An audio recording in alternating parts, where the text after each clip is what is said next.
Hello students, today we are going to study a new topic that is the microbes in human welfare.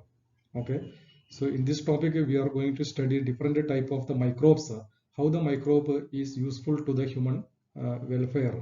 Human welfare means for the benefit of the human. Okay, so this presentation is presented by Medical Online Academy by Dr. Ashokan Kanaratha. Okay, so let us study something detail about the human microbes in the human welfare. Okay, so first I will take some introduction about this. So what is actually the microbe?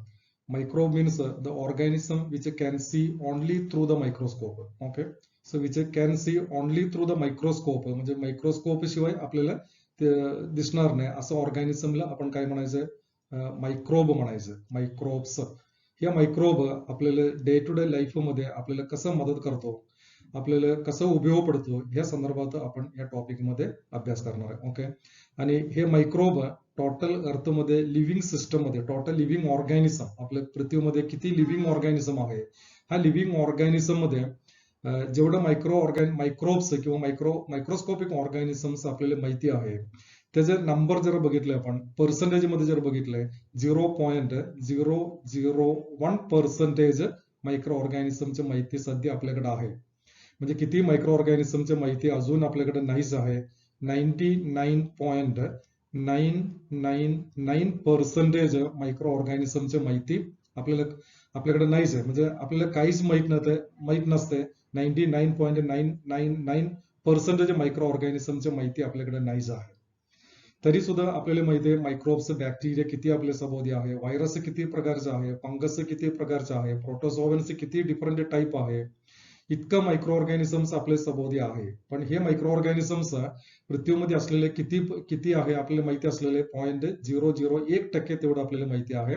99.999% micro ऑर्गॅनिझमची माहिती आपल्याकडे अजून नाहीच आहे. Okay, आता हे micro ऑर्गॅनिझमचे distribution आपण जर बघितलंय म्हणजे पृथ्वीमध्ये ते कुठं कुठं डिस्ट्रीब्यूट केलेलं आहे हे जर आपण थोडक्यात जर बघितलंय, distribution micro organisms are distributed in the air. हा एअर मध्ये आहे, at the same time soil मध्ये आहे, ऍट द सेम टाइम ते पाण्यामध्ये सुद्धा आहे. So micro organisms are distributed everywhere. So it is known as the cosmopolitan distribution. Air मध्ये, सॉइल मध्ये, वॉटर मध्ये आहे. आणि हा मायक्रो ऑर्गॅनिझम्स अनेक पद्धतीने जगतात. काही पॅरासाइटिक मायक्रो ऑर्गॅनिझम सुद्धा आहे. पॅरासाइटिक micro organisms both plant parasite plant मध्ये प्लांट्स मध्ये आणि अॅनिमल मध्ये सुद्धा हे मायक्रो ऑर्गॅनिझम्स आपल्याला बघायला मिळेल. ओके, अजून एक व्हेरी इम्पॉर्टंट पॉईंट तुम्हाला मी सांगतो, that is the micro organisms are found in the place where living organisms most of the living organisms cannot live. Most of the living organism म्हणजे protozoa, पोरिफ्रासेल किंवा असं ऑर्गॅनिझम्स ते ज्या ठिकाणी जगू शकत नाही अशा ठिकाणी सुद्धा हे मायक्रो ऑर्गॅनिझम्स आहेत. त्याला एक एक्झाम्पल देतो, म्हणजे डीप सी मध्ये एकदम खोलमध्ये गेले, डीप सी मध्ये गेले तिथं थर्मल वेंट आहे. Deep see that is known as a thermal went. हे थर्मल वेंट म्हणजे तिथं कंटिन्युअसली ज्वालामुखी किंवा ते वोल्कॅनिक इरप्शन, थर्मल वेंट म्हणतो आपण, वोल्कॅनिक इरप्शन होणार आहे आणि एर्थक्वेक म्हणजे भूकंप हे कंटिन्युअसली होणारे एक ठिकाण ते समुद्राच्या खोलमध्ये आहे. त्याला आपण काय म्हणतो, थर्मल वेंट म्हणतो. या थर्मल वेंट मध्ये टेम्परेचर किती असणार आहे, more than 100 degree centigrade temperature असणार आहे. या 100 डिग्री सेंटीग्रेड मध्ये आपल्याला माहिती आहे कुठल्याही प्रकारचे जीव तिथे राहू शकत नाही.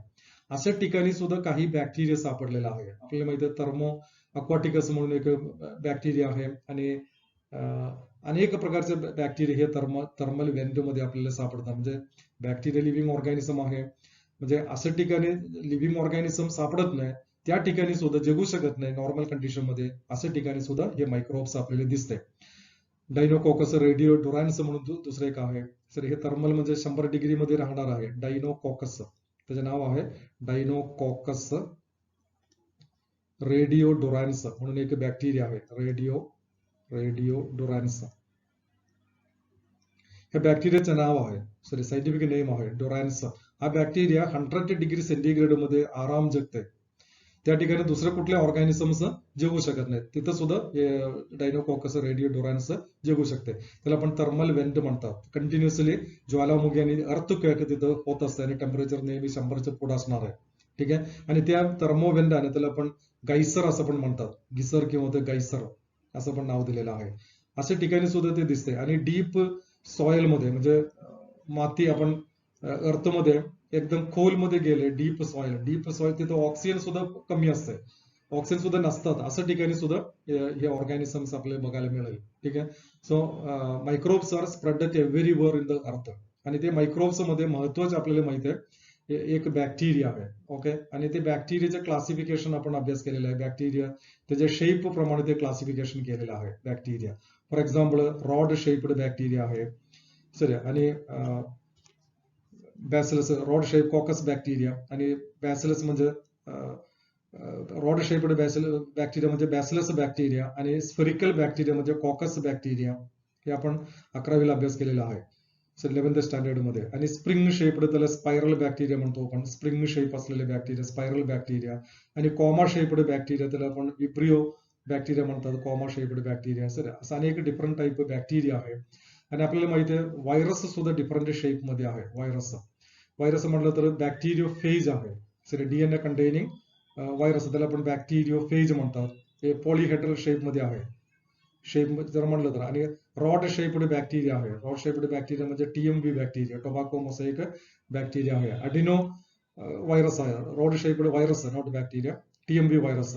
आणि अडिनो व्हायरस म्हणजे हे पण थोडंफार स्पेरिकल शेप मध्ये असणार आहे. आणि हे ग्लँड मध्ये पिट्युटरी ग्लँड, थायरॉइड ग्लँड असं ग्लँडला इन्फेक्ट होणार आहे व्हायरस. म्हणजे व्हायरस डिफरंट टाईप आहे आणि बॅक्टेरिया डिफरंट टाईप आहे. आणि हे बॅक्टेरिया व्हायरस अनेक डिफरंट हॅबिटेट मध्ये ते पसरलेलं आहे, सर. आता आपण बॅक्टेरियाचं किंवा व्हायरस आपण म्हटलं तर लगेच आपण म्हणतो ते डिसीज तयार करणार आहे. बॅक्टेरिया आणि व्हायरस आहे ना, आता दिसतंय कोरोना व्हायरस, हे डिसीज आहे. डिसीज तयार करणार बॅक्टेरिया म्हटलं तर लगेच मनामध्ये काय येणार आहे, ते कुठला तरी एक रोग तयार करणार आहे, सर. आणि व्हायरस म्हटलं तर तसं एक कुठला तरी एक रोग तयार करणार, असं एक बॅड इम्प्रेशन आपल्या मनामध्ये येतो. डिसीज तयार करणारे डिसीजेस, डिफरंट टाईप डिसीज तयार करणारे बॅक्टेरिया. पण आपल्याला माहिती आहे हे बॅक्टेरिया अनेक बॅक्टेरिया असू दे किंवा व्हायरस असू दे, हे अनेक पद्धतीने आपल्याला मदत पण करणार आहे. म्हणजे नॉट ओनली डिसीज तयार करणारे बॅक्टेरिया व्हायरस आहे नाही असं नाही, फंगस आहे. ऍट द सेम टाइम हे व्हायरस, बॅक्टेरिया आणि काही फंगस आपल्याला उपयोग पण आहे, काही एडिबल आहे, काही इतर कामासाठी आपल्याला मदत करतो. अनेक डिफरंट टाईप बॅक्टेरिया आपल्याला उपयोग असलेले बॅक्टेरिया पण आहे. म्हणजे आपल्याला हेल्पिंग करणारे बॅक्टेरिया आहे, आपल्याला उपयोग असलेले बॅक्टेरिया पण आपल्याला आपल्या सभोवती आहे. आपण या टॉपिक मध्ये मायक्रोब्स इन ह्युमन वेलफेअर मध्ये आपण काय अभ्यास करणार आहे, बॅक्टेरिया किंवा व्हायरस किंवा ते फंगस आपल्याला कसा उपयोग पडणार आहे. आपले काही उपयोग असलेले काही केमिकल तयार करण्यासाठी, एन्झाईम किंवा ऑर्गॅनिक ऍसिड तयार करण्यासाठी, बिव्हरेजेस, अल्कोहोल, डिफरंट टाईप वाईन किंवा रम, असं बिव्हरेजेस, अल्कोहोलिक बिव्हरेजेस, हे अल्कोहोलिक बिव्हरेजेस तयार करण्यासाठी अल्कोहोलिक बिव्हरेजेस, सध्या. आणि अनेक डिफरंट पद्धतीने ते मायक्रोब्स आपल्याला उपयोग आहे. हे उपयोग असलेले त्याच्या पार्ट म्हणजे मायक्रो ऑर्गॅनिझम्स कसा आपल्याला उपयोग पडतो हे संदर्भात आपण ह्या टॉपिक मध्ये अभ्यास करणार आहे. म्हणून त्या टॉपिकचं नाव काय आलंय, microbes in the human welfare असं आलेलं आहे. ओके. आता बघूया आपण इथे जे डायग्राम इथे दाखवलेलं आहे, दिस इज ऍक्च्युअली बॅक्टेरिया आहे. बॅक्टेरियाचं फ्लजेल्ला इथं दाखवलेलं आहे, flagella. Okay. So this is the type of actually ते bacillus bacteria, rod shaped bacteria आहे, त्याचे फ्लजेल्ला दिसते. त्याच्या ऐवजी बॅक्टेरियामध्ये काय नसते, सिलिया कधी नसते, बॅक्टेरियामध्ये फ्लजेल्ला असणार आहे. ओके. आता त्यामध्ये मायक्रोब्स इन फूड प्रोडक्शनचे आपण आधी बघणार आहे. अनेक मायक्रोब्स आपल्याला फूड तयार करण्यासाठी मदत करतो. त्यामध्ये डोसा आणि ढोकळा आणि इडली, डोसा, ढोकळा आणि इडली हे तयार करण्यासाठी हे मायक्रोब्स आपल्याला कसं मदत करतो या संदर्भात आपण शॉर्ट मध्ये आधी बघणार आहे. ओके. ते बघा, डोसा, इडली आणि dhokla, all this are the fermented product produced due to activity of the bacteria. आपल्याला माहिती आहे की डोसा, इडली किंवा ढोकळा तयार करत असताना आपण काय तयार करतो, आपण डव तयार करतो. डव म्हणजे काय असते, डव स्पेलिंग असं आहे, डव तयार करणार आहे. हे डव म्हणजे ऍक्च्युअली आपण चपाती तयार करत असताना ते गोळाकार मध्ये असं गोल गोल तयार करून ठेवतो, त्याला आपण काय म्हणायचं, डव म्हणायचं. हे डव डोसा, इडली आणि ढोकळा तयार करत असताना आपण हाताने करायला पाहिजे. का हाताने केले पाहिजे, कारण हातामध्ये बॅक्टेरिया आहे, ते बॅक्टेरिया डव मध्ये मिक्स होणार आहे. आणि डव मध्ये मिक्स झाले ते बॅक्टेरिया काय करतो, ते फर्मेंटेशनला मदत करणार आहे, फर्मेंटेशन. तसं आपण डोसा, इडली, ढोकळा वगैरे तयार करताना तिथं उडीद वापरतो आणि आणि राईस तरी वापरणारच आहे. हे वापरत असताना त्यामध्ये सुद्धा बॅक्टेरिया असतात, ते बॅक्टेरिया त्यामध्ये मिक्स होणार आहे आणि ते बॅक्टेरिया फर्मेंटेशन प्रोसेसला मदत करणार आहे. ओके, आता फर्मेंटेशन प्रोसेस आहे ते फर्मेंटेड प्रोसेस फर्मेंटेशन प्रोसेससाठी आपल्याला मदत करणार आहे काही बॅक्टेरिया ल्युकोनोस्टोक स्ट्रेप्टोकोकस स्पीशीज बॅक्टेरिया हे कार्बन डायऑक्साईड तिथं तयार करतो. कार्बन डायऑक्साईड कसं तयार करणार आहे मी सांगतो. कार्बन डायऑक्साईड फॉर एक्झाम्पल आपण हे डोसा इडलीमध्ये स्टार्च वापरणार आहे. स्टार्च म्हणजे ते राईस वापरतो ना स्टार्च, हे स्टार्चला कन्व्हर्ट करणार आहे, ग्लुकोज मध्ये कन्व्हर्ट करणार आहे. ओके, नंतर हे ग्लुकोज अंडरगोईंग ग्लायकोलायसिस, ग्लायकोलायसिस मध्ये हे पार्शियल डायजेशन होणार आहे, ऑक्सिडेशन ग्लायकोलायसिस. ग्लायकोलायसिस झाले तिथे पायरुविक ऍसिड तयार होणार आहे, पायरुविक ऍसिड. ओके, आणि हे pyruvic acid undergoing incomplete oxidation, mitochondria नसल्यामुळे बॅक्टेरियामध्ये माइटोकॉन्ड्रिया नसणार आहे, त्यामुळे इनकम्प्लीट ऑक्सिडेशन होणार आहे, तिथं कार्बन डायऑक्साईड तयार होणार आहे. ऍट द सेम टाइम तिथं अल्कोहोल पण तयार होणार आहे, अल्कोहोल. ओके, नसेल तर लॅक्टिक ऍसिड तयार होणार आहे. लॅक्टिक ऍसिड तयार होत असेल तर कार्बन डायऑक्साईड तयार होत नाही. ओके, अशा पद्धती दिस इज द इथं 2 एटीपीचा फायदा पण होतो. हा एटीपी वापरून ते मायक्रो ऑर्गॅनिझम्स जगणार आहे. Sir, so carbon dioxide produce होत असल्यामुळे ते एफर्वर्सन्स किंवा त्याच्या ब्रोथ किंवा त्याला आपण फेस म्हणतो, ते फेस बाहेर येतो आणि आपण हे डोसा, इडली आणि ढोकळा वगैरे तयार करत असताना ते गरम करतो, आहे का नाही. ते गरम करत असताना हे कार्बन डायऑक्साईड त्यातून ते जोरात ते बाहेर फेकणार आहे. असं फेकत असल्यामुळे हे डोशामध्ये असं डोसा जर बघितलं पण त्यामध्ये बारीक असं छिद्र पडल्यासारखं दिसते आपल्याला. सर, आणि डोसा इडलीमध्ये पण असतं, ढोकळ्यामध्ये पण असतात. हे कशामुळे झालेलं आहे, हे कार्बन डायऑक्साईड जोरात त्यातून ते बाहेर फेकते, त्यामुळे हे छिद्र पडल्यासारखं डोसा, इडली आणि याच्यामध्ये आपल्याला दिसते. ओके, आणि सॉरी त्यामध्ये आणखीन काही उपयोग आहे, म्हणजे हे बॅक्टेरिया आणि बॅक्टेरिया फक्त इडली डोसा तयार करण्यासाठी नाहीच आहे, इतर काही उपयोग पण आहे. त्याच्या संदर्भात सुद्धा आपण या टॉपिक मध्ये जरा शॉर्ट मध्ये अभ्यास करणार आहे. ओके, हे इडली आणि डोसाचे आपण बघितले. ओके, त्यामध्ये during the fermentation causing puffing up of the डो. पफिंग म्हणजे काय, ते असं फुगते आणि फुगल्यानंतर त्यामध्ये काय दिसते आपल्याला, छिद्र दिसते, बारीक असं ओपनिंग दिसतात. हे ओपनिंग हे कार्बन डायऑक्साईड जोरात बाहेर फेकते बघा डोसा आणि ते इडली. सर, त्यामध्ये ते जोरात बाहेर फेकते, त्यामुळे ते तयार झालेलं आहे. Okay, the next microbes as a source of food.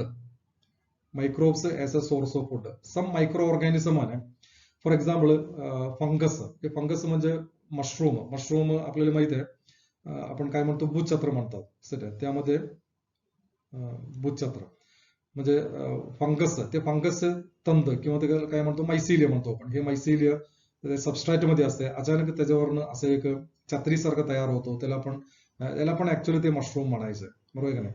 ते मशरूम मध्ये स्पोर तयार होतं, त्याच्या आत पाण्यासारखं, पुस्तकाच्या पाण्यासारखं असते, बिटवीन त्याचं स्पोर तयार होणार आहे, स्पोर पुढे बाहेर फेकणार आहे आणि नंतर ते खाली पडले तिथं असं तंतुसारखं असं तयार होतो. हे त्याचे स्वभाव आहे. आता आपण हे छत्रीसारखं दिसणार आहे ना, त्याला आपण नेमकं त्याला मशरूम म्हणतात. हे मशरूम मध्ये एनर्जी 0 असणार आहे, प्रोटीन्स भरपूर आहेत, यात फॅट फार कमी असणार आहे, कार्बोहायड्रेट फार कमी आहे, विटामिन्स त्यामध्ये भरपूर आहे, त्यामुळे त्याने आयडियल फूड म्हणून ते काम करतो. म्हणजे मायक्रोब डायरेक्ट आपण फूड म्हणून वापरणार, त्याला एक्झाम्पल आहे काय, मशरूम. मशरूम डायरेक्टली आपण फूड वापरणार, हे शिजून आपण खाणार, म्हणजे मसाल्यावर टाकून ते खाणार, त्याची आमटी करणार आहे, ते फ्राय करून घेणार आहे. त्याचा फायदा म्हणजे त्यात कॅलोरी नाहीच आहे, कॅलोरी डेंजरस आहे. कॅलोरी म्हणलं तर पुन्हा आपल्या बॉडीमध्ये आले ते फॅट तयार होतं. आपले वजन वाढण्याचं मेन कारण म्हणजे कॅलोरी आहे.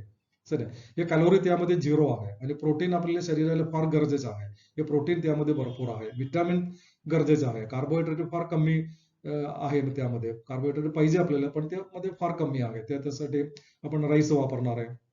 ओके, असं एक डायरेक्ट फूड म्हणून वापरणार आहे हे मायक्रोब्स आहे मशरूम. तसंच एक सिंगल सेल प्रोटीन म्हणून एक कॉन्सेप्ट आहे. सिंगल सेल प्रोटीन म्हणजे काय आहे, सिंगल सेल म्हणजे फॉर एक्झाम्पल आपण स्पिरुलिना म्हणून एक एक्झाम्पल घ्यायचे, स्पिरुलिना. सर, नंतर त्याचे एक्सप्लेनेशन करणारच आहे. स्पिरुलिना, हे स्पिरुलिना एक सियानो बॅक्टेरिया आहे. ओके, आणि क्लोरल तुम्हाला माहिती आहे, क्लोरल युनिसेल्युलर आहे. क्लोरल युनिसेल्युलर युनिसेलर बॅक्टेरिया होतं, ऍक्च्युली ते आल्गी आहे पण सध्या त्याला प्रोटिस्टमध्ये ठेवलेलं आहे. सो दिस स्पिरुलिना, सियानो बॅक्टेरिया आणि क्लोरेला हे काय करायचंय, त्यामध्ये प्रोटीन्स भरपूर आहे, याच्यामध्ये प्रोटीन भरपूर आहे. त्यामुळे ते फॅक्टरीमध्ये स्पिरुलिना आणि क्लोरेलाचा आणि मोठ्या टँकरमध्ये त्याचे वाढ करायचे. असं टँकर म्हणजे अनेक गॅलन पाणी बसणारं टँकर असतं, त्या टँकरमध्ये हे स्पिरुलिना किंवा क्लोरेलाचे वाढ करायचे. सर भरपूर असं वाढल्यानंतर आपण काय करायचं, त्यातले पाणी सोडायचं, पाणी बाहेर सोडायचं. पाणी बाहेर सोडल्यानंतर तिथं काय शिल्लक राहणार आहे, ही स्पिरुलिना किंवा क्लोरेला तिथे शिल्लक राहणार आहे. नंतर काय करायचं, ते ड्राय करायचं, हे पूर्णपणे ड्राय करायचं. ड्राय केल्यानंतर ते पावडर तयार होतं. हे पावडर लहान मुलाच्या तब्येत सुधारण्यासाठी किंवा आपण सुद्धा मोठ्या माणसाला सुद्धा तब्येत सुधारण्यासाठी त्यामध्ये प्रोटीन भरपूर असल्यामुळे ते प्रोटीन आपण डायरेक्ट वापरू शकते. याला म्हणायचे सिंगल सेल प्रोटीन्स. म्हणजे स्पिरुलिना ते एकच आहे ना, त्याच्या अनेक त्या सेलमधून आपण प्रोटीन काढतो म्हणून त्याला सिंगल सेल प्रोटीन म्हणायचं आहे. It is actually dead and dried cell आहे. Sorry, dead and dried cells of the microbe like bacteria, algae, mould म्हणजे फंगस, ईस्ट, हे सुद्धा आपण हे सिंगल सेल प्रोटीन साठी वापरू शकतात. Okay, so that is the SCP, single cell protein साठी वापरणार आहे. ओके, आता त्यामध्ये some mushrooms and truffles directly used as food, already मी इथे एक्सप्लेन केलेलं आहे. ते भूछत्र म्हणतो आपण, डायरेक्टली आपण त्याचे फूड म्हणून ते वापरता येते. Okay, they produce fruiting bodies, this is the fruiting bodies and which is edible, ते एडिबल आहे. Okay, at the same time ते फ्रुटिंग ऑलरेडी आपण सांगितलं त्यामध्ये शुगर फ्री आहे. शुगर फ्री म्हणजे काय, त्यात एनर्जी फार कमी आहे, फॅट त्यामध्ये नाहीच आहे, रिच इन प्रोटीन्स आणि विटामिन्स, प्रोटीन्स, विटामिन्स, मिनरल्स आणि अमिनो ऍसिड त्यामध्ये भरपूर आहे. त्यामुळे ते व्हेरी गुड आयडियल फूड आहे ते वापरण्यासाठी. Okay, so calorie for food fruiting body low calorie आहे, कॅलरी नसल्यामुळे आपल्याला ते त्रास होणार नाही. सो हे ऍक्च्युली स्पिरुलिनाचे पॅकेट आहे, पॅकेट आपल्याला डीमार्ट अशा ठिकाणी ते विकत मिळतंय. सर हे स्पिरुलिनाचे पावडर आहे, हे स्पिरुलिना समुद्रामध्ये असते, ते पकडायचे आणि त्याचे ग्रोथ करायचे, त्याचे कल्टिवेशन करायचे आणि ते ड्राय करायचे आणि पावडर तयार करायचे. पावडर ते पॅकेटमध्ये भरून किंवा ते आपण ते लहान मुलाला काय देतो त्यामध्ये दूध देतो, दूधमध्ये मिक्स करून द्यायचे. Okay, so that is the microbes source of the food.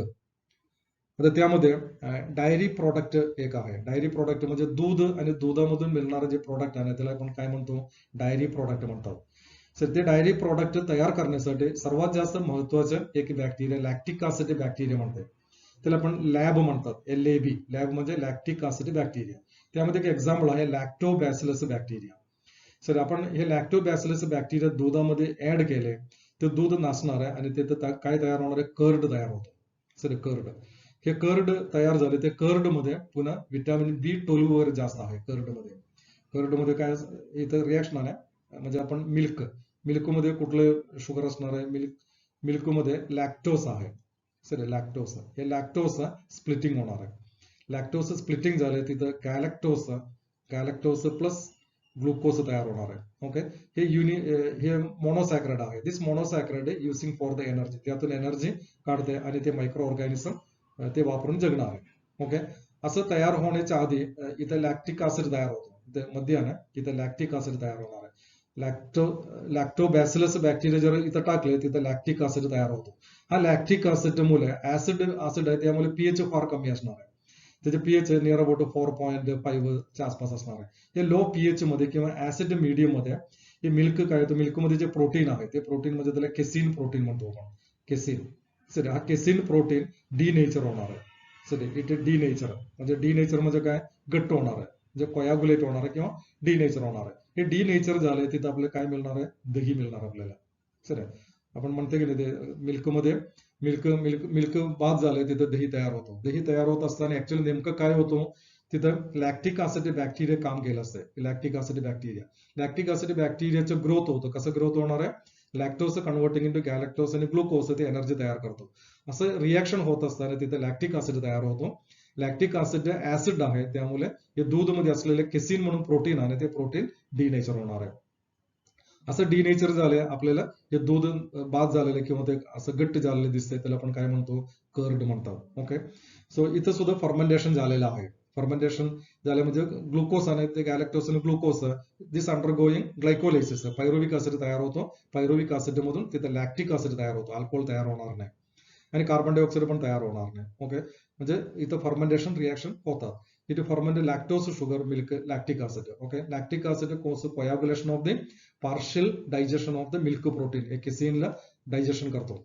Milk is changed into curd, त्यामुळे काय होतो तिथं कर्ड तयार होतो आणि त्याच्याबरोबर योगर्ट आणि चीज पण तयार होतो. चीज आपल्याला माहिती आहे आणि योगर्ट पण तयार होतो इथे. योगर्ट म्हणजे हे ताक तयार होतो इथं, म्हणजे दही, ताक आणि चीज तयार होतो. ह्या पद्धतीने ते तयार होणार आहे. द स्टार्टर आपल्याला माहिती आहे, आपण जर घरामध्ये एक महिन्यावर आपण घरामध्ये नव्हते, आपण आता 1 महिन्यानंतर आपल्या घरी परत येणार आहे. मग आपल्याकडे ते दूध बाहेरून आणू शकते, पण आपल्याकडे काही नसते, आपल्याकडे दही नाहीच आहे. आपण दही तयार करायचे, त्यासाठी आपण काय करणार आहे, शेजारच्या घरामध्ये जाऊन एक इनोकुलम म्हणजे 1 चमच्यावर आपण काय घेतो, 1 चमच्यावर 1 स्पून किंवा 1 चमचा 1 स्पून आपण काय घेणार आहे, दही घेणार आहे. ओके, हे दहीला आपण ते 1 चमचा दही घेतलं नाही, त्याला आपण काय म्हणायचं, त्याला इनोकुलम म्हणायचं. Inoculum, sir inoculum. हा इनोकुलम आपण काय करणार आहे, आपल्याकडे दूध आहे तर दूधमध्ये टाकणार आहे. 1 चमचा हे दही शेजारच्या कडून आणलेले, त्याला आपण काय म्हणतो, त्याला इनोकुलम म्हणतो आपण. हे इनोकुलम आपल्या दुधामध्ये टाकणार आहे आणि दुधामध्ये टाकले, एक 4-5 तासाने जर बघितलं तिथं कर्ड तयार झाले दिसते. कशामुळे झालेलं आहे, हा इनोकुलम म्हणून आपण शेजारीकडून आणलेले ते ताकाने, किंवा ताक असेल किंवा कर्ड असेल, ते कर्ड मध्ये millions of the lactic acid bacteria होतात. ते बॅक्टेरिया हे रिॲक्शन करणार, तिथे करत असताना लॅक्टिक ऍसिड तयार होतो आणि लॅक्टिक ऍसिड केसिनला डिनेचर करणार आहे आणि तिथं दही तयार होणार आहे. Okay, so this is the lactic acid bacteria आहे, लॅक्टिक ऍसिड बॅक्टेरिया. आणि इथे चीज आहे, इथे जे दाखवलेलं आहे ती चीज तयार झालेला आहे. So cheese, so this is the चीजचा फोटो इथे दिलेला आहे. ओके, चीज आणि लॅक्टिक ऍसिड बॅक्टेरिया इथे जे दाखवलेलं आहे ते लॅक्टिक ऍसिड बॅक्टेरिया आहे.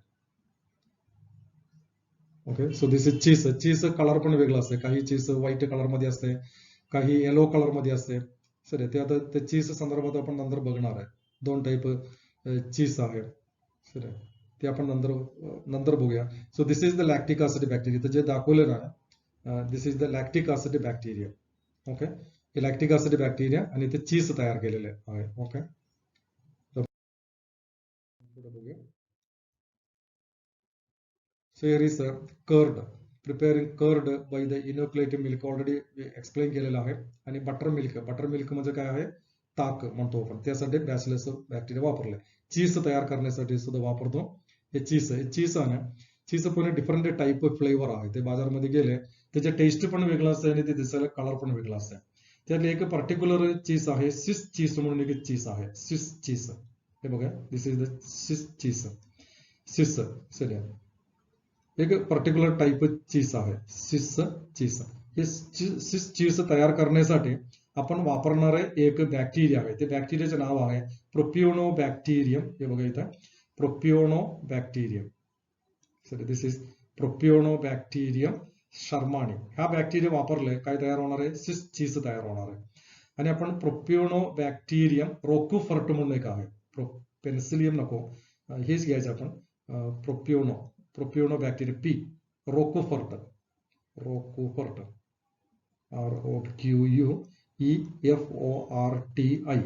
हे स्टेट NCERT मध्ये दिलेलं आहे. प्रोपिओनोबॅक्टेरिया रोकुफर्टी जर वापरलंय, आपले काय मिळणार आहे, रोकफोर्ट चीज मिळणार आहे. आणि केमबर्ट चीज पाहिजे असेल तर आपण पेन्सिलियम रोकफोर्ट वापरायचे. त्यांनी म्हणलेले पेन्सिलियम रोकफोर्ट वापरले, रोकफोर्ट चीज तयार होतो. आणि कॅमीबर्ट चीज तयार करण्यासाठी काय वापरतो, पेन्सिलियम कॅम्बर्टी वापरले ते मिळणार आहे. पण NCERT टेक्स्ट बुक मध्ये ते वेगळं दिलेलं आहे. प्रोपिओनोबॅक्टेरियम शर्मानी वापरलंय, स्विस चीज मिळणार आहे. आणि प्रोपिओनोबॅक्टेरिया रोकफोर्टी वापरलंय, रोकफोर्ट म्हणून एक चीज आहे ते मिळणार आहे. ओके, स्टेट बोर्ड मध्ये हे अभ्यास करायचा आहे आणि नीट परीक्षेसाठी हे प्रोपिओनोबॅक्टेरिया रोकफोर्टी सांगायचं. Okay, so that is the curd आणि milk. This is the bacteria, कुठले बॅसिलस बॅक्टेरिया.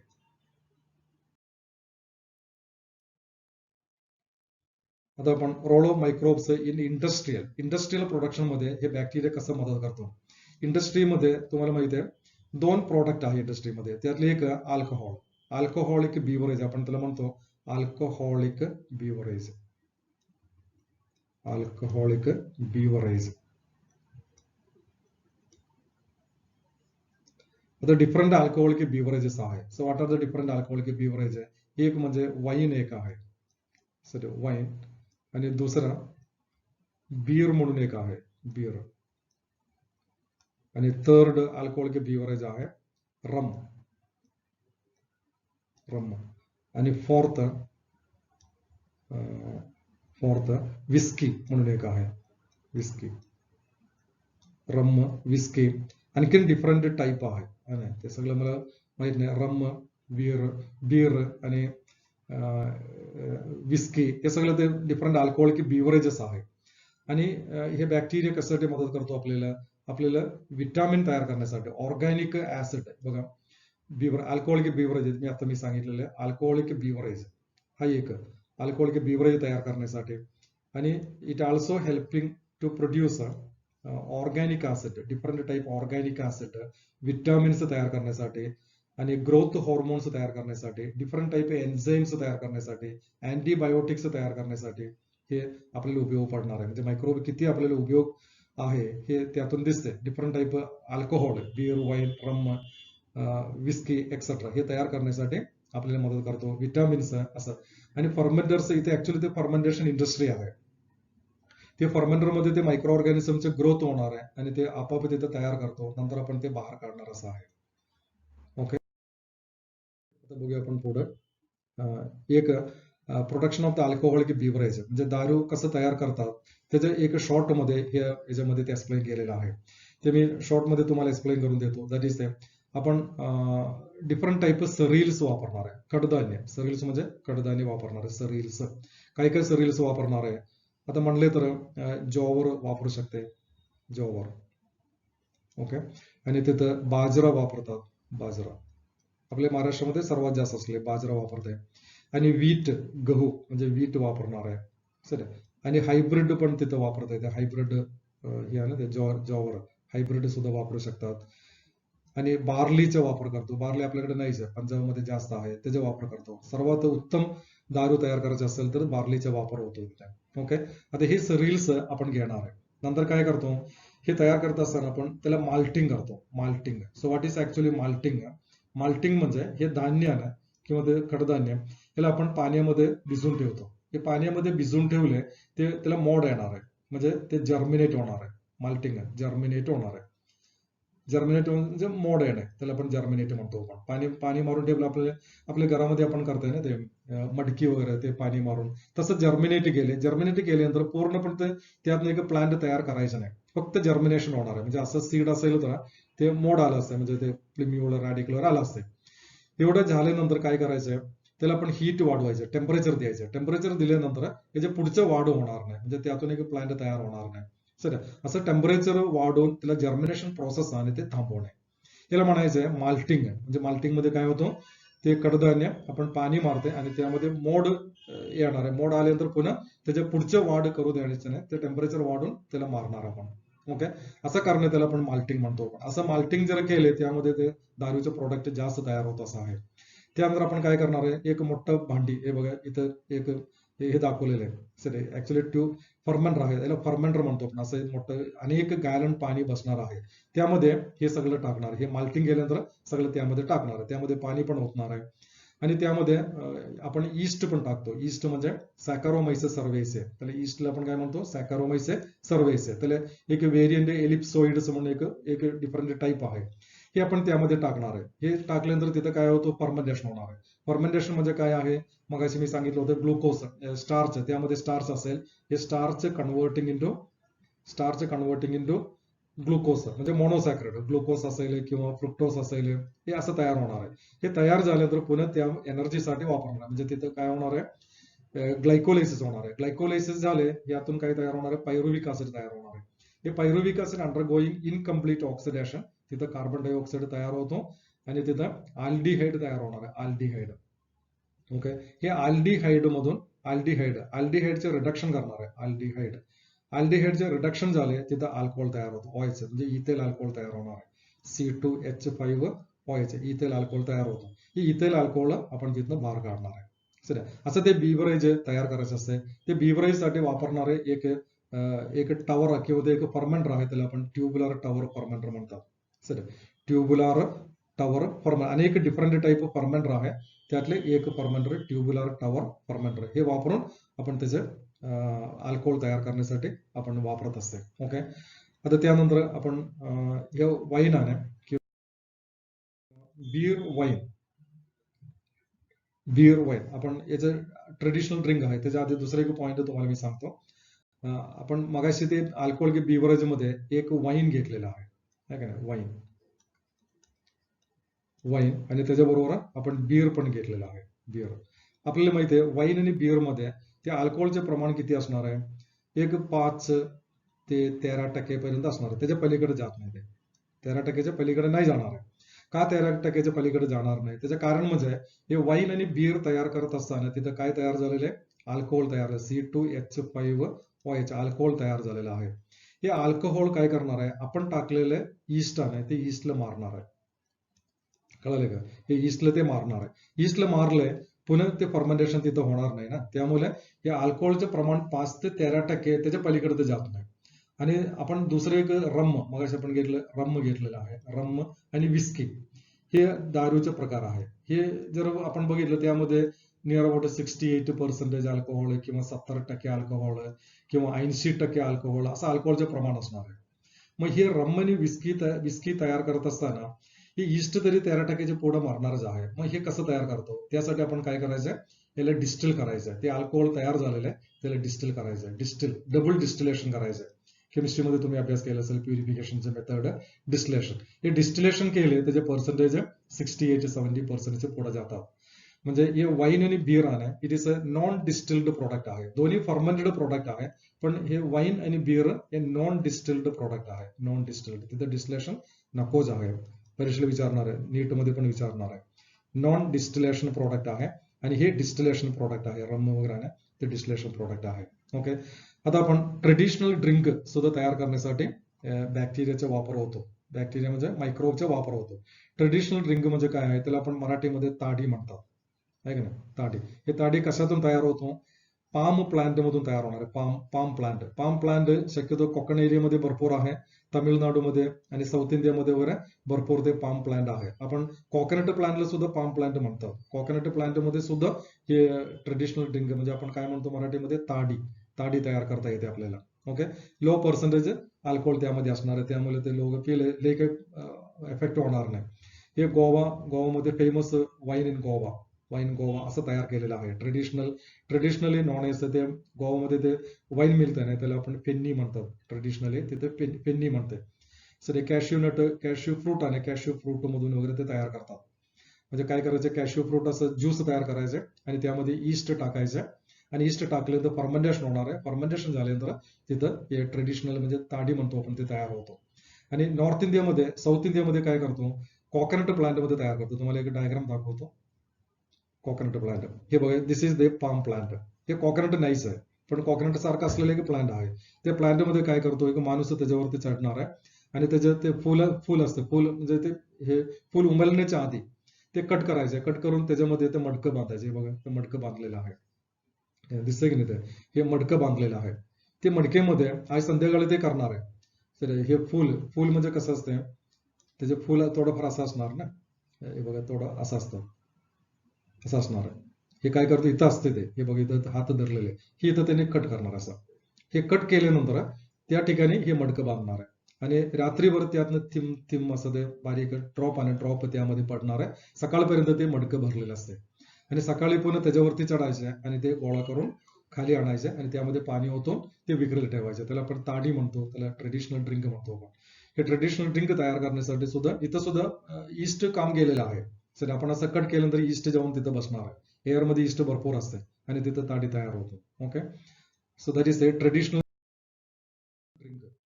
आता मायक्रोब्स काही ऑर्गॅनिक ऍसिड तयार करण्यासाठी सुद्धा मदत करणार आहे. Organic acid, so what are the different organic acid produced by micro organisms. जे मायक्रोब्स मुळे तयार झालेले काही ऑर्गॅनिक ऍसिड आपण बघायचे.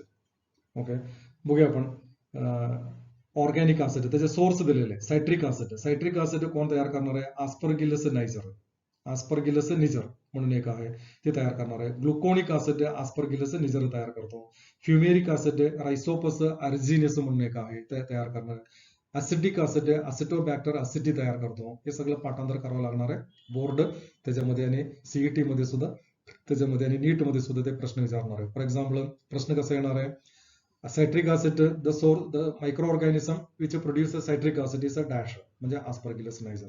ग्लुकोनिक acid produced by dash aspergillus niger. Fumaric acid produced by rhizopus arrhizus. Acetic acid produced by acetobacter aceti. Citric acid is used in confectionery. कुठं वापरणार आहे ते बेकरीमध्ये वापरतो. फ्युमेरिक ऍसिड वापरणार आहे रेसिन्स ऍज अ वेटिंग एजंट. म्हणजे रेसिन म्हणजे गम तयार करण्यासाठी ते वापरतो, फ्युमेरिक ऍसिड वापरतो. आणि gluconic acid medicine solubility calcium soluble करण्यासाठी हे ग्लुकोनिक ऍसिडचे वापर होतो. That is a production of the organic acid. आता आपण vitamins, production of the vitamins, काही विटॅमिन तयार करण्यासाठी सुद्धा मायक्रो ऑर्गॅनिझमचा वापर होतो. फॉर एक्झाम्पल बघा, विटॅमिन B2 तयार करण्यासाठी न्यूरोस्पोरा गोसिपी आणि एर्मोथिसम ऍशबी ते वापरले जाते. विटॅमिन B12 साठी स्युडोमोनास डिनायट्रिफिकन्स. विटॅमिन C साठी आस्परगिलस नायझर. हे पाठांतर करावं लागणार आहे. ओके, असं विटॅमिन्स तयार करण्यासाठी सुद्धा मायक्रोबचा वापर तिथं होतो. So vitamins are some organic nitrogenous compound which are capable of performing many life sustaining functions. म्हणजे जीव वाचवणारे functions inside our body. These compounds cannot be synthesized by human except vitamin D. Vitamin D तेवढं आपली body तयार करतो उन्हामध्ये उभारल्यानंतर. बाकी कुठलेही विटॅमिन आपली बॉडी तयार करत नाही. ते सगळं आपल्याला बाहेरून घ्यायला लागणार आहे किंवा आपल्या बॉडीमध्ये असलेले मायक्रो ऑर्गॅनिझम्स तयार करतो. विटॅमिन B12 आपल्या पोटामध्ये तयार होतं. तिथं स्युडोमोनास डिनायट्रिफिकन्स बॅक्टेरिया आहे, इट हेल्पिंग, किंवा आपल्याला E coli bacteria, it helping to synthesise B12. Vitamins are manufactured by fermentation using different microbial source. These are the microbial source and this is the different type of vitamins. Okay, आता त्यामध्ये एक chart दिलेला आहे, antibiotic production. Microbes also helping to produce antibiotics. म्हणजे कुठले antibiotics कुठले micro organism तयार करणार आहे त्याच्यावरती प्रश्न नेहमी नीट मध्ये पण येतात आणि बोर्ड सुद्धा विचारणार आहे. Antibiotics are produced by using bacteria. The microorganisms produce the antibiotics endogenously, म्हणजे त्याच्या आत तयार करणार आहे. Hence the cell must be lysed to extract the product. Antibiotics त्याच्या आत तयार होतो आणि ते ब्रेक करून आपण ते बाहेर काढायला पाहिजे. ओके, आता एक्झाम्पल बघा, क्लोरोमायसिन अँटीबायोटिक्स. कोण कुठले बॅक्टेरिया तयार करणार आहे? स्ट्रेप्टोमायसिस विन्झुले. हे प्रश्न विचारणार आहे, पाठांतर करावं लागणार आहे. एरिथ्रोमायसिन, स्ट्रेप्टोमायसिस एरिथ्रियस. Penicillin, Penicillium क्रायसोजिनम. स्ट्रेप्टोमायसिस ग्रिसियस आणि ग्रिसिओफ्लुविन, पेनिसिलियम ग्रिसिओफ्लुवम. बॅक्टेरियासिन, बॅसिलस लायकेनिफॉर्मिस. ऑक्सिड टेट्रासायक्लिन और टेट्रामायसिन, स्ट्रेप्टोमायसिस ओरिफेशियन्स. हे मी इथं सांगून काय उपयोग नाही, ते तुम्ही ते पाठांतर करावं लागणार आहे. ओके, तर नेक्स्ट आपण, this is the enzyme, production of the enzyme. Enzyme तयार करण्यासाठी फॉर एक्झाम्पल इन्व्हर्टेज म्हणून एक एन्झाइम आहे. हे कोण तयार करणार आहे? ईस्ट, सॅकारोमायसिस सर्व्हिसिया. ओके, पेक्टिनेज म्हणून एन्झाइम आहे. स्क्लेरोटिनिया लिबर्टेन अँड आस्परगिलस निजर हे तयार करतो पेक्टिनेज. लायपेज कोण तयार करणार आहे? कॅन्डिडा लायपोलायटिका म्हणून बॅक्टेरिया. सेल्युलेज कोण तयार करणार आहे? ट्रायकोडर्माकोनिगे हे सेल्युलोज तयार करणार आहे. सर इथे दाखवलेलं आहे, ऍक्च्युअली ईस्ट दाखवलेलं आहे. This is the yeast. Okay, हे पाठांतर करायचं, चार्ट बघूनच पाठांतर करायचं. This is the saccharomyces cerevisiae. आता इथं gibberellin production. What is actually gibberellin? Gibberellin is a plant hormone आहे. जिब्रलिन प्लांट हॉर्मोन आहे. ते प्लांट हॉर्मोन ऍक्सिडेंटली सापडलेला आहे, म्हणजे डिस्कव्हरी ऍक्सिडेंटली झालेला आहे. एक राईस प्लांट एबोटा आणि सुमोके हे तयार डिस्कव्हर केले. एबोटा आणि सुमोके 1938 मध्ये ते डिस्कव्हर केलेलं आहे. सर ते राईस फील्ड आहे. या राईस फील्ड मध्ये अचानक राईस हाईट एवढा असेल तर एवढं हाईट आहे. अचानक ते फील्ड मध्ये उंच जास्त असलेले राईस प्लांट बघायला आले. सर उंच जास्त असलेले, मग त्याला म्हणून आपण फुलिश सीडलिंग डिसीज म्हणतो आपण. सर हे एक रोग आहे. ते प्लांटला राईस आहे, त्याला एक रोग, एक लागण झालेलं, एक डिसीज लागण झालेलं आहे. ते डिसीज लागण कशामुळे झालेलं आहे याची तपासणी झाल्यानंतर एक पर्टिक्युलर फंगस आहे. ते फंगस नाव आहे जिब्रेल्ला फ्युजिकोरोई. ते फंगस नाव आहे. ते फंगस इन्फेक्शन मुळे हे डिसीज झालेलं आहे आणि ते डिसीजला फुलिश सीडलिंग डिसीज म्हणतो आपण. म्हणजे उंची वाढवण्यासाठी ते मदत केले, पण ते उंची वाढवले ते ऍक्च्युअली ते उपयोग नसलेलं आहे, ते बाद होणारच आहे, ते कट होणार, ते पडणारच आहे. सर त्यातून हे जिब्रलिन म्हणून एक प्लांट हॉर्मोन आहे, ते तयार केलेलं आहे. जिब्रलिन हे जिब्रलिन 15 डिफरंट टाईप जिब्रलिन आहे. सर त्यामध्ये G3 त्याला नाव देतो, G1, G2, G3 असं नाव देतात. त्यातले G3 आणि सर्वात 11वीला झालेले पार्ट आहे. सर आणि gibberellin also using for the parthenocarpy. Parthenocarpy म्हणजे ऍपल प्लांट मध्ये ऍपल ते फुल तयार होतो आणि ते बारीक असं मणी तयार झालंय. आपण जिब्रलिनचे फवारणी केले, त्यामध्ये बी तयार होणार नाही. पियर म्हणजे काय आहे, ते पियर म्हणजे पेरू. त्यामध्ये आपण जर फवारणी केली, ते पेरू मध्ये बी तयार होणार नाही. बी नसेल तर खायला ते बरं वाटतंय. So they are used in breaking the dormancy, म्हणजे seed dormancy.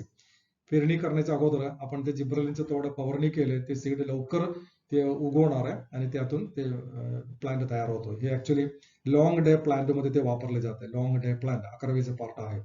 They also used enlarge size of the grep fruit आहे. ग्रेपचे मणी, असं मणी, बारीक मणी असते ते ग्रेप मध्ये. सर ग्रेप म्हणजे ते द्राक्ष. हे मणी पूर्णपणे एक डब्यामध्ये जिब्रलिक ऍसिड तयार करतो, शेतकरी त्याच्यामध्ये बुडवते. नाही बुडवले त्याचे मणी मोठा होणार नाही. आणि ज्या मणीमध्ये ते जिब्रलिक ऍसिडच्या कॉन्टॅक्ट मध्ये आलं नाही, ते बारीक दिसते आपल्याला, आपण ते खाताना दिसते काही एकदम बारीक असते. ते बारीक का झालंय, ते जिब्रलिक ऍसिड तिथपर्यंत पोहोचलं नाही. ओके, सो इन्क्रीज करणे, साईज वाढवण्यासाठी सुद्धा त्याचा वापर होतो. दिस इज दे फ्युजिकोरा म्हणजे राईस प्लांट आहे, तिथं लागण झालेला आहे.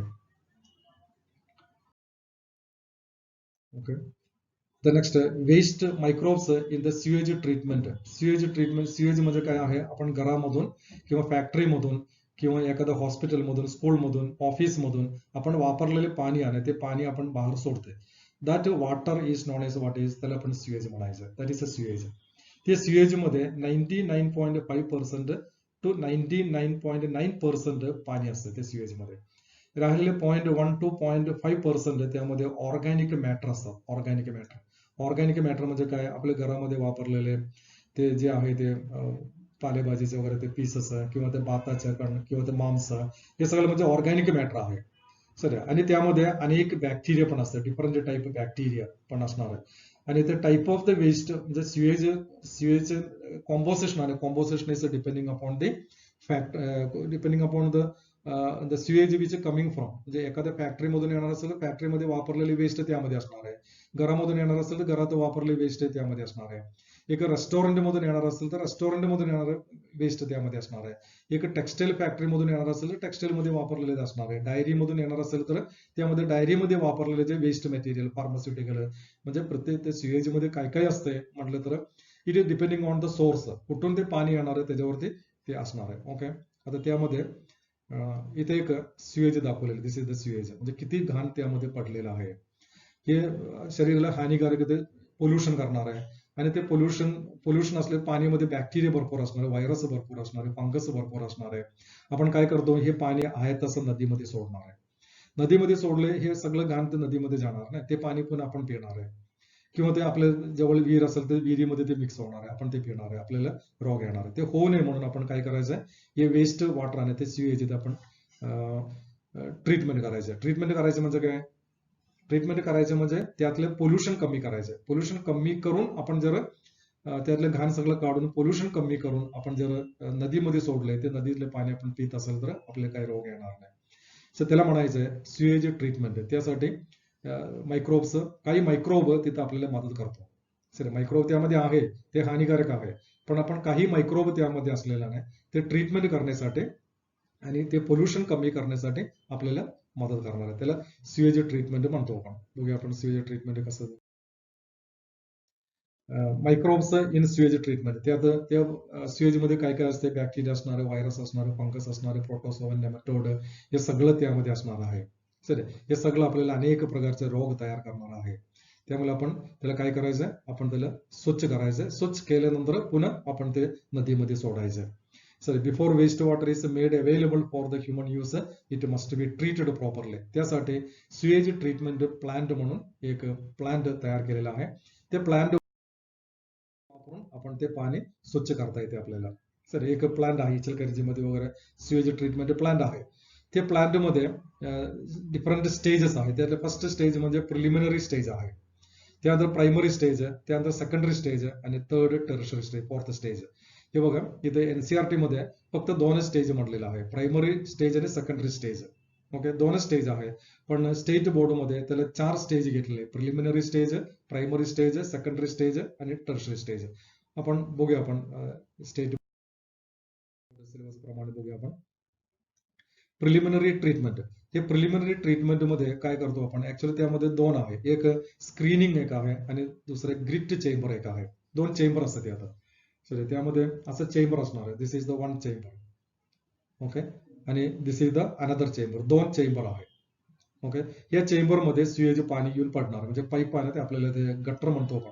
हे गटरीतले पाणी इथे येऊन पडणार आहे. इथे येऊन पडत असताना तिथे जाळी लावायचं. जाळी, हे जाळी लावले, त्यामध्ये असलेले ते प्लास्टिकचं पिशवी असेल तर, किंवा एखादं ते मोठं काहीतरी लाकडाचे पीस असेल तर, कागदाचे पीस, हे सगळे इथे राहणार आहे. सर, आणि हे असं ते असं फिल्टर करतो आपण, त्याला आपण फिल्टर म्हणतो आपण. हे फिल्टर जर केले, त्यामध्ये त्यानंतर हे पाणी कुठं सोडणार आहे, यामध्ये सोडणार आहे.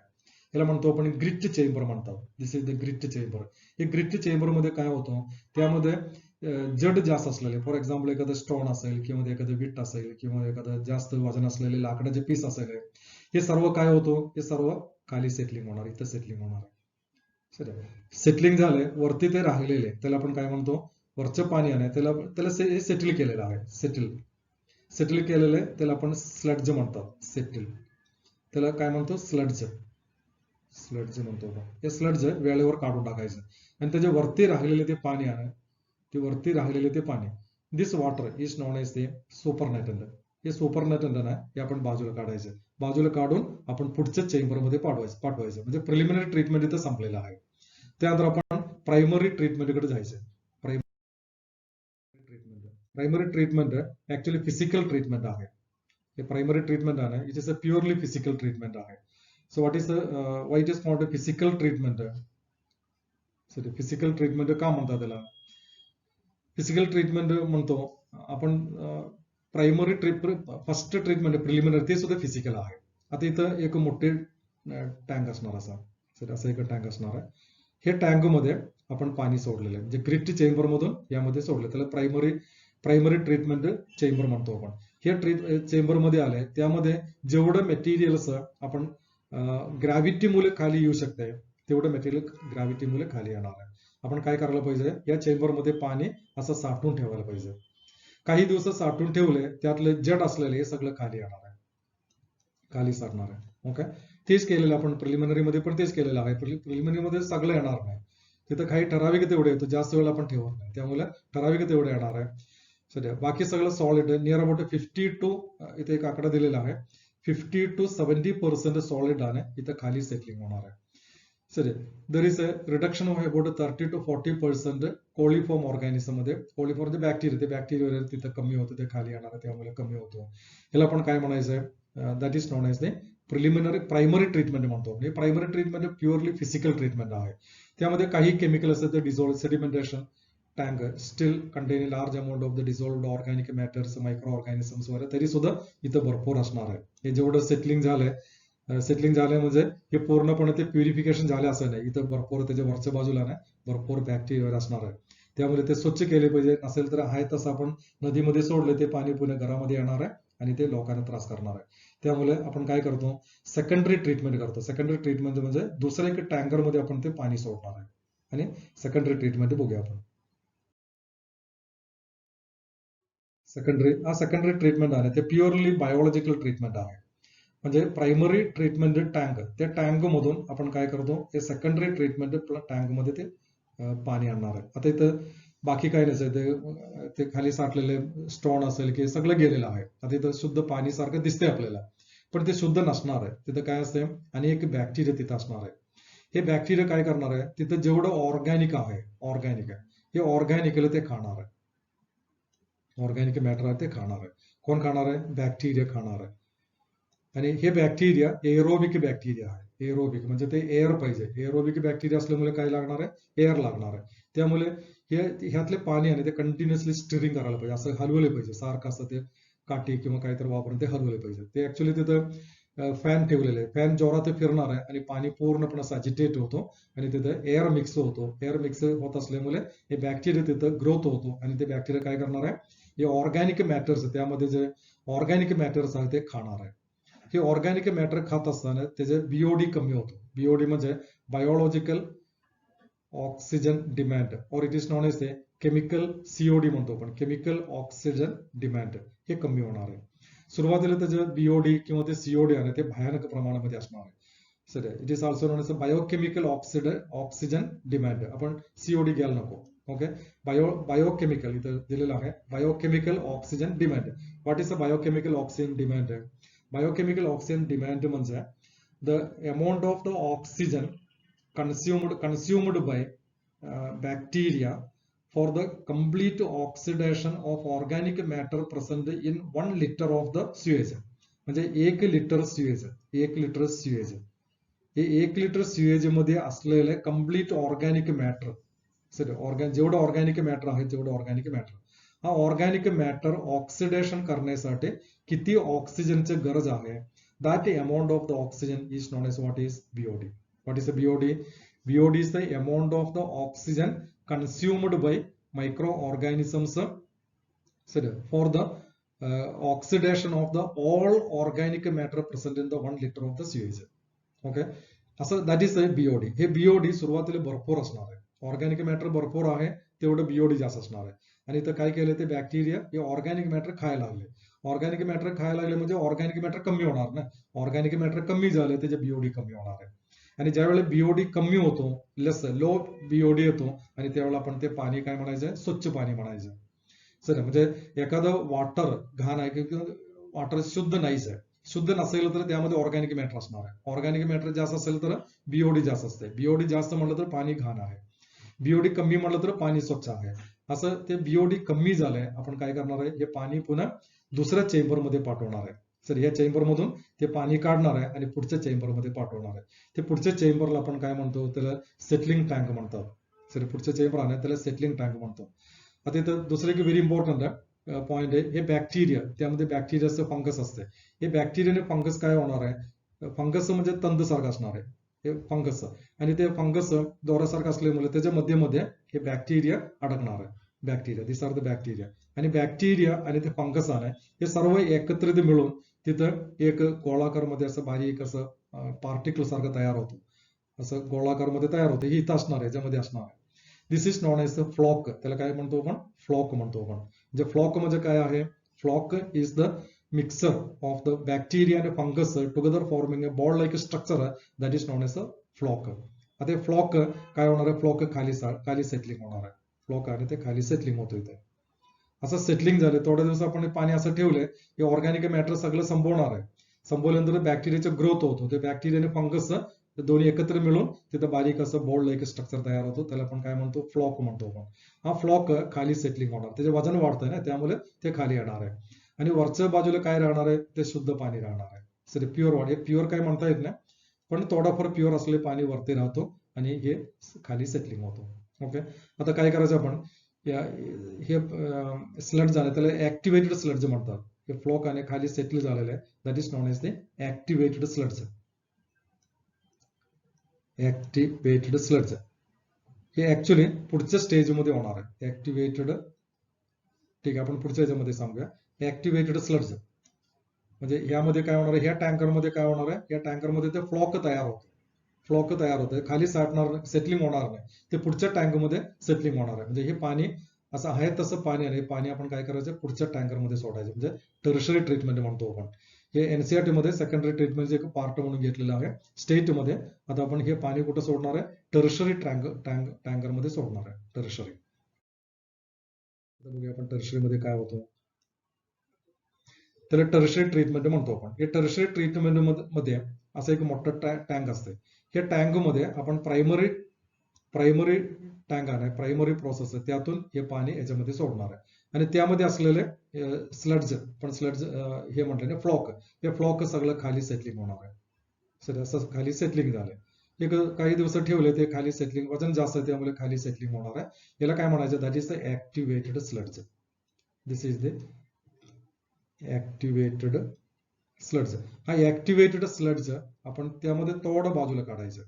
स्लड्ज थोडं बाजूला काढायचं, हे ऍक्टिव्हेटेड स्लड्ज आणि ते कुठं द्यायचं, हे प्रायमरी ट्रीटमेंटमध्ये, प्रायमरी सेकंडरी ट्रीटमेंट टँकरमध्ये सोडायचं, सेकंडरी मध्ये सोडायचं. कशासाठी, आपण काय मगाशी म्हणलं की ते दूध मध्ये दही तयार करण्यासाठी आपण शेजारीकडनं एक चमचा दही आणतो, त्याला आपण इनोक्युलम म्हणतो. तसं इथं यातलं तोडा आहे ते इनोक्युलम म्हणून काम वापरायचं. तोडा काढायचं आणि सेकंडरी टँक मध्ये टाकायचं आणि तिथं त्याच्या बॅक्टेरियाची वाढ होणार आहे आणि पुन्हा तिथं फ्लोक तयार होतो आणि त्याचे मेजर पार्ट आहे, हे मेजर पार्ट इथे ऍक्टिव्हेटेड स्लड्ज म्हणून राहणार आहे, ते काढून टाकायचं. हे काढून टाकलंय तर वरच्या बाजूला जे राहिलेलं आहे हे पाणी प्युअर पाणी असणार आहे, शुद्ध पाणी असणार आहे.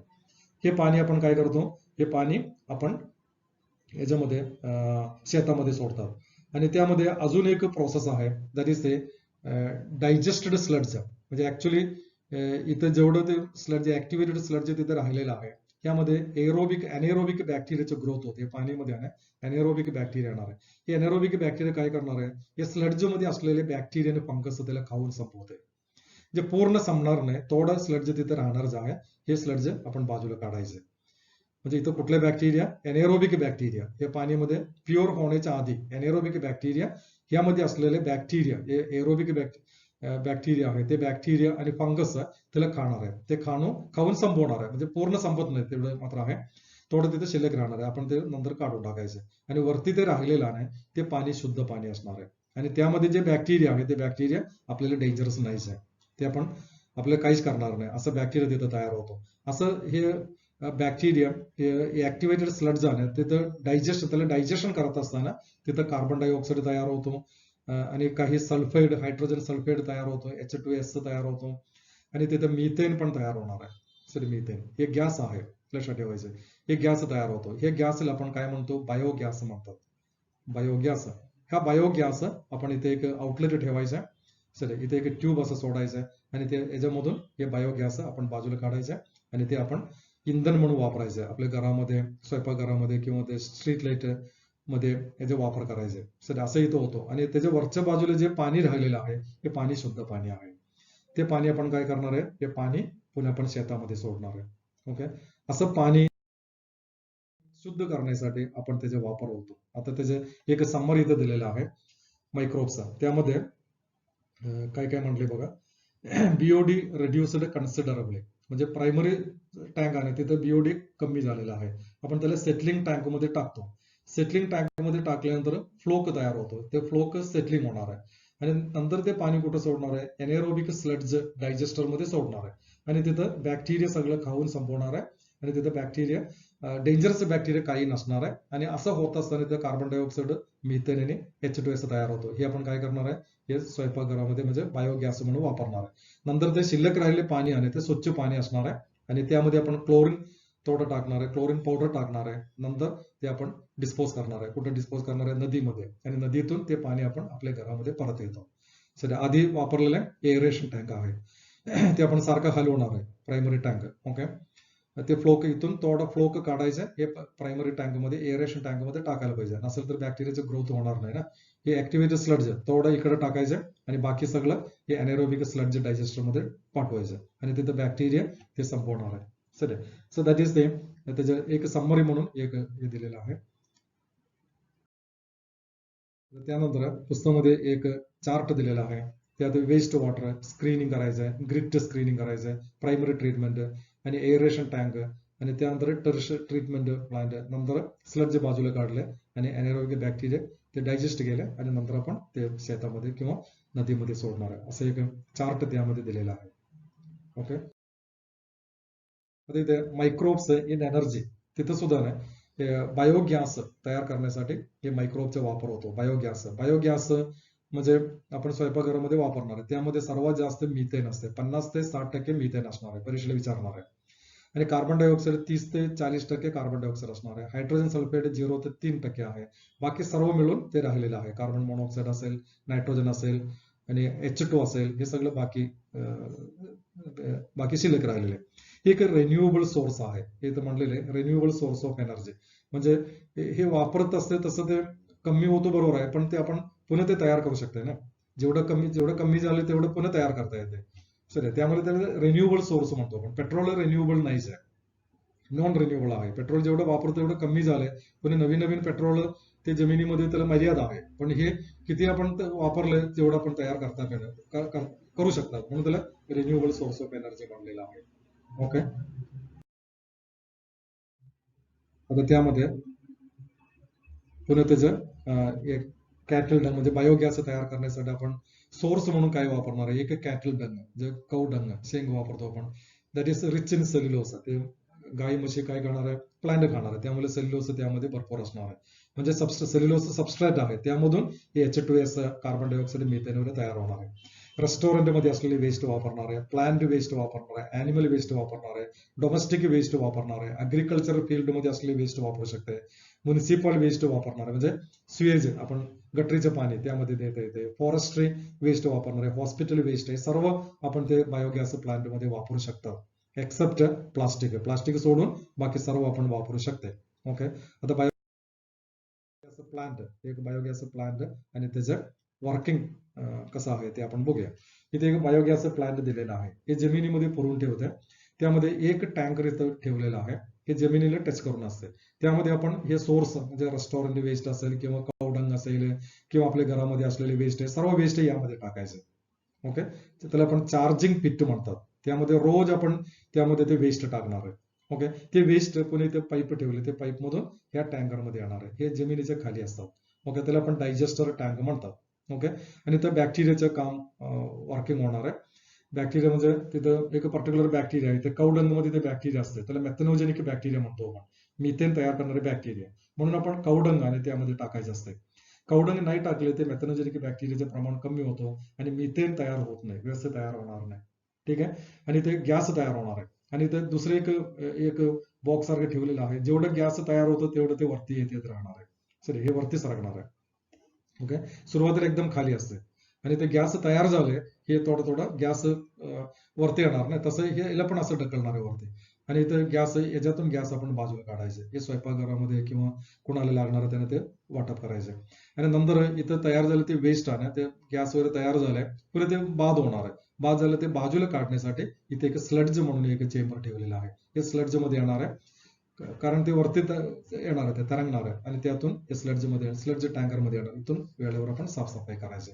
ओके, रोज आपण ते सकाळी उठले ते शेंग काढतो आणि शेंग याच्यामध्ये टाकायचे, आपल्या घरामध्ये वापरले वेस्ट सगळे यामध्ये टाकायचे, या चेंबर मध्ये येणार आहे. इथं कवडंग टाकल्यामुळे मेथनोजेनिक बॅक्टेरिया आहे, ते मेथनोजेनिक बॅक्टेरिया मिथेन तयार करणार आहे. मिथेन तयार होत असताना कार्बन डायऑक्साईड, हायड्रोजन सल्फाईड सगळं तयार होतो आणि ते गॅस असल्यामुळे याला वरती ढकलणार आहे. आणि ते गॅस पुन्हा आपण बाजूला काढायचे आणि ते वेस्ट इथून या स्लाइडच्या मध्ये यायचं आणि पुढे यायचं. हे typical biogas plant, cattle dung raw material. Okay, digester, gas holder, this is the digester आणि gas holder, cylindrical gas holder और gas tank above it to collect, याच्यामध्ये हे गॅस कलेक्शन होतो यामध्ये. ओके, आणि साइड ओपनिंग चार्जिंग पिट, हे side opening charging पिट आहे.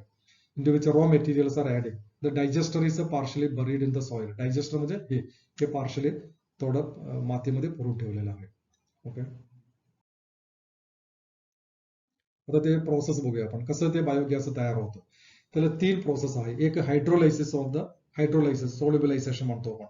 Hydrolysis म्हणजे आपण जे टाकणारे प्लांट मटेरियल आहे त्यामध्ये सेल्युलोज असणारच आहे, सेल्युलोज आणि काय असणार आहे, स्टार्च असणार आहे. आता सर हे सगळं डायजेस्ट करणार आहे. डायजेस्ट केल्यानंतर तिथं मोनोमर तयार होणार आहे. मोनोमर म्हणजे काय होतो, मोनोमर म्हणजे ग्लुकोज, फ्रुक्टोज आणि गॅलेक्टोज तर नसते, फ्रुक्टोज हे तयार होणार, मोनोमर तयार होणार आहे, मोनोसॅक्राइड तयार होणार आहे. हे मोनोसॅक्राइड मध्ये म्हणजे त्याला म्हणतो हायड्रोलायसिस, म्हणजे फर्स्ट पॉईंट आणि हायड्रोलायसिस आहे. और सोल्युबलायझेशन, सोल्युबलायझेशन म्हणजे लार्ज पीस आहे सेल्युलोज स्टार्च वगैरे, त्याला कमी करतो, त्याला बारीक बारीक तयार करणे.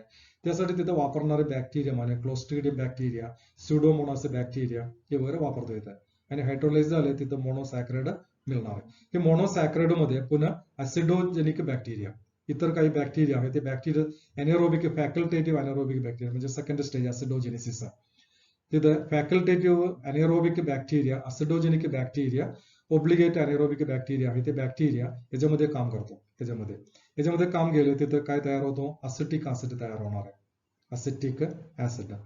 आणि त्याच्याबरोबर असिटिक ऍसिड बरोबर फॉर्मिक ऍसिड तयार होतो. फॉर्मिक ऍसिड, असिटिक ऍसिड, हायड्रोजन आणि कार्बन डायऑक्साईड तयार होतो. ओके, आणि हे गॅसमध्ये जे फॉर्मिक ऍसिड, असिटिक ऍसिड वगैरे ते आता मिथेन मध्ये कन्वर्ट करायला पाहिजे. त्यासाठी मेथेनोजेनेसिस बॅक्टेरिया म्हणजे मेथेनोबॅक्टेरियम आणि मेथेनोकॉकस बॅक्टेरिया, दोन बॅक्टेरिया आहे. हा बॅक्टेरिया काय करणार आहे, हे असिटिक ऍसिड आणि फॉर्मिक ऍसिड वगैरे आहे त्याला कन्वर्ट करणार आहे. कार्बन डायऑक्साईड, हायड्रोजन त्याला कन्वर्ट करणार, मिथेन मध्ये कन्वर्ट करणार आहे. त्यासाठी 12 मोलिक्युल असिटिक ऍसिड, हे असिटिक ऍसिड आहे, that converting into 12 molecule methane आणि 12 मोलिक्युल कार्बन डायऑक्साईड आणि 4 molecule formic acid converting into 4 molecule methane आणि कार्बन डायऑक्साईड आणि पाणी तयार करतो. आणि कार्बन डायऑक्साईड आणि हायड्रोजन आहे that also converting into methane and water convert होतो. So this is the process. म्हणजे ते बायोगॅस प्लांट मध्ये काय काय प्रोसेस होणार आहे, हायड्रोलायसिस, असिडोजेनेसिस, आधी हायड्रोलायसिस, असिडोजेनेसिस आणि नंतर मिथेन, मिथेनोजेनेसिस, ते मिथेन तयार होतो. ते मिथेन पुन्हा आपण कामासाठी वापरतो. Okay, biogas plant, benefit of the biogas plant. बायोगॅसचे बेनिफिट फायदा काय असते, एक हा चीप आहे, त्याला लई काही खर्च नाहीच आहे आणि सेफ आहे, लगेच पेटत नाही आणि रिन्युएबल आहे. जेवढं काढतो जेवढं तयार होणार आहे, जे रिन्युएबल आहे. ही ठिकाणी इझिली जनरेट आहे, इझिली आपण तयार करू शकते आणि स्टोअर करू शकते आणि एका ठिकाणी असलेले दुसऱ्या ठिकाणी आपण ट्रान्सपोर्ट करू शकतो. It can be used for domestic lighting, जे घरामध्ये लाईटसाठी आपण वापरू शकते, कुकिंगसाठी वापरता येते, स्ट्रीट लाइटिंगसाठी वापरता येते आणि छोटा इंडस्ट्री असेल तर ते इंडस्ट्रीसाठी सुद्धा आपण त्याचा वापर करू शकते. इथे बर्न्स विथ ब्लू फ्लेम, म्हणजे एकदम ब्लू फ्लेम म्हणलं तर एकदम स्वच्छ आहे असं आहे. आपल्या घरामध्ये आणणारं ते गॅस आहे, ते गॅस जर ब्लू फ्लेम देत नसेल तर त्यामध्ये काहीतरी भेसळ झालेला आहे. सर, विथआउट स्मोक तयार होणार नाही. It help to improve the sanitation, म्हणजे आपल्या परिसरामध्ये आपण ते वेस्ट परिसरामध्ये टाकतो, ते कुजणार आहे, तिथे बॅक्टेरियाचा ग्रोथ होतो. हे परिसरामध्ये न टाकता आपण या बायोगॅस प्लांट मध्ये टाकले, आपले बायोगॅस मिळणार आहे आणि परिसर आपोआप स्वच्छ होणार आहे. Eco friendly and does not cause pollution, त्यामुळे काय होतो, पोल्युशन कमी होतो. And imbalance of the environment, sludge which is left over, म्हणजे हे सगळं गॅस तयार केल्यानंतर पुन्हा स्लड्ज तिथे शिल्लक राहतो, ते आपण खत म्हणून शेतामध्ये वापरता येते. Okay, role of the microbe in bio control agent. हे बायो कंट्रोल एजंट म्हणजे, बायो कंट्रोल म्हणजे काय आहे, controlling of the pest. Suppose एक पेस्ट आहे, या पेस्टला आपण दुसरे एक ऍनिमल आहे, दुसरे एक ऑर्गॅनिझम वापरून कंट्रोल करणे. ऑर्गॅनिझम फॉर एक्झाम्पल मी सांगतो, रॅटला आपण कंट्रोल करायचं. कसं कंट्रोल करणार आपण, रॅट कंट्रोल करण्यासाठी आपण काय करतो, मांजर किंवा कॅटचं पालन करतो, म्हणजे कॅट जाऊन रॅटला मारणार आहे. नसेल तर स्नेक जास्त असेल तर रॅट वाढणार नाही, म्हणजे स्नेक किलिंग द रॅट, म्हणजे रॅटचं प्रमाण वाढणार नाही. त्याला म्हणायचं बायोलॉजिकल कंट्रोल, बायो कंट्रोल म्हणायचं. एक लिव्हिंग ऑर्गॅनिझम वापरून दुसरे लिव्हिंग ऑर्गॅनिझमचे कंट्रोल करणे आणि ते दुसरे लिव्हिंग ऑर्गॅनिझम एक पेस्ट असेल म्हणून त्याला बायो कंट्रोल एजंट म्हटलेलं आहे. Okay, the term biocontrol agent, it refers to use of the biological method to control the disease or the pest. Okay, the agent which are employed for this are called biocontrol agent. आता इथं biocontrol agent cat आहे किंवा snake, कोणाला control करायचंय, rat प्रमाण control करायचंय, म्हणजे snake acting as अ biocontrol agent. Okay, so दिस microbes include, म्हणजे आपण रॅट वगैरे काय कंट्रोल इथं बघत नाही, त्यासाठी आपण बायो कंट्रोल एजंटसाठी बॅक्टेरियाचा वापर करतो, फंगीचा वापर करतो, व्हायरसचा वापर करतो, काही प्रोटोसोवा सुद्धा एखाद्या पेस्टला कंट्रोल करण्यासाठी आपण वापरतो. सर, एखादा इन्सेक्ट असेल तर ते इन्सेक्टला मारण्यासाठी आपण बॅक्टेरिया सोडायचं, ते बॅक्टेरिया त्याला मारणार आहे, किंवा फंगस सोडायचं. Microbes age a bio control agent act in 3 ways, 3 पद्धतीने ते काम करणार आहे. सर, इथे मे बी कोस डिसीज, म्हणजे एखादी इन्सेक्ट पेस्ट आहे, ते इन्सेक्टला मारणार आहे, म्हणजे causing the disease paste, or it compete, किंवा त्याच्याबरोबर फायटिंग करणार आहे, त्याला पळवणार आहे तिथनं, किंवा त्याला मारणार आहे. 3 पद्धतीने ते बायो कंट्रोल होतो. एक त्याला रोग निर्माण करणार आहे, आणि दुसरं त्याला फायटिंग करून त्याला तिथनं पळवणार आहे, आणि थर्ड म्हणजे त्याला मारणार आहे. हे 3 पद्धतीने बायो कंट्रोल आपण करू शकतो, बॅक्टेरिया वापरून किंवा फंगस वापरून, व्हायरस वापरून किंवा प्रोटोझोआ वापरून. ओके, तर त्यामध्ये 2 एक्झाम्पल दिलेला आहे. एक बॅसिलस तुरंजेन्सिस म्हणून एक आहे, बीटी म्हणतो आपण. हे बॅसिलस तुरंजेन्सिस एक बॅक्टेरिया आहे. ओके, हे बॅक्टेरिया ते लीफ मध्ये किंवा एखाद्या प्लांट मध्ये आपण फवारणी करायचं. फवारणी केल्यानंतर ते लीफ मध्ये ते बॅसिलस तुरंजेन्सिस राहणार आहे. मग ते एखादी इन्सेक्ट येऊन बटरफ्लाय किंवा कॅटरपिलर किंवा त्याच्या अळी वगैरे म्हणतो ना आपण, हे येऊन काय करणार आहे, ते लीफ खाणार आहे. ते लीफ खात असताना हे बॅसिलस तुरंजनसिस त्याच्या पोटामध्ये जाणार आहे. पोटामध्ये जाणार म्हणजे त्याच्या इसोफॅगस मध्ये जाणार आहे. असं जर इसोफॅगस असेल तर ते इसोफॅगस मध्ये जाणार आहे. हा इसोफॅगस. नंतर त्याच्या क्रॉप आहे. हे इसोफॅगस मध्ये गेले तिथे एक पॉइझन तयार करतो. That poison is known as a cry poison. Cry protein आहे. क्राई म्हणून एक प्रोटीन तयार करतो. हे प्रोटीन काय करणार आहे, टॉक्सिक आहे. हे इसोफॅगस अगुंज करणार आहे, ते कंट्रॅक्ट करणार आहे. कंट्रॅक्ट केल्यामुळे इथं पॅक होणार आहे, म्हणजे पुन्हा त्याला खाता येत नाही. जर खाल्लं तर ते खाली येणार नाही. असं ते न खाता ते मरणार आहे. That is a bacillus thuringiensis, BT म्हणतो आपण. म्हणजे बॅसिलस तुरंजनसिस म्हणजे काय आहे, बॅसिलस तुरंजनसिस एक बॅक्टेरिया आहे. हे बॅक्टेरियाचे पावडर तयार होतो, बाजारामध्ये अवेलेबल आहे. हे प्लांटमध्ये फवारणी करायचं आणि एखादा बटरफ्लाय किंवा कॅटरपिलर किंवा इन्सेक्ट ते शेताला त्रास करतो, ते येऊन ते लीफ खाणार आहे. लीफ खात असताना हे बॅक्टेरिया त्याच्या अन्ननलिकेमध्ये जाणार आहे. अन्ननलिकेमध्ये गेले तिथं थांबणार आहे. तिथं क्राई प्रोटीन तयार करतो. हे पॉइझन आहे. हे काय करणार आहे, हे इसोफॅगस कंट्रॅक्ट अगुंज करणार आहे. त्यामुळे पुन्हा त्याला खाता येत नाही, असं त्याला मारणार आहे. Okay, so that is a bacillus thuringiensis. आता दुसरं एक ट्रायकोडर्मा स्पीशीज म्हणून एक आहे. स्पीशीज फ्री लिव्हिंग फंगे आहे. ट्रायकोडर्मा म्हणजे फंगस आहे. फाउंड हे कुठं दिसतंय, रूट मध्ये दिसतं. रूट असलेले पार्ट त्याला रायझोफियर म्हणतात, तिथं असणार आहे. These are effective as a biocontrol agent for several soil-borne fungal plant pathogens.